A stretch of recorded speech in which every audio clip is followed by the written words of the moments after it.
కళ్యాణదుర్గం నియోజకవర్గంలోని కమ్మదూరు మండలంలో ఉన్న ప్రభుత్వ హాస్టల్స్ను అధికారులు గురువారం తనిఖీ చేశారు.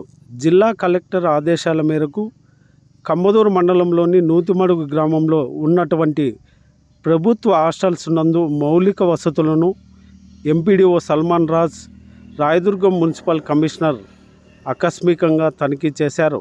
మెనూ ప్రకారం విద్యార్థులకు నాణ్యమైన భోజనం అందిస్తున్నారా లేదా అని వివరాలు అడిగి తెలుసుకున్నారు.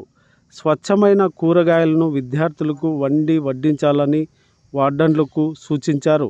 విద్యార్థుల పట్ల ప్రత్యేక శ్రద్ధ వహించాలన్నారు. ముఖ్యంగా బాలికలు ఉన్న హాస్టల్స్లో సీసీ కెమెరాలు ఏర్పాటు చేయాలన్నారు. కలెక్టర్ ఆదేశాల మేరకు ప్రభుత్వ హాస్టల్లో ఉన్న మౌలిక వసతులను గుర్తించి అక్కడున్న విద్యార్థుల సమస్యలను ఉన్నతాధికారులకు నివేదిక సమర్పించినట్లు వారు తెలిపారు. ఈ కార్యక్రమంలో కమ్మదూరు ఎంఈఓ, కళ్యాణదుర్గం ఈఓఆర్డి పాల్గొన్నారు.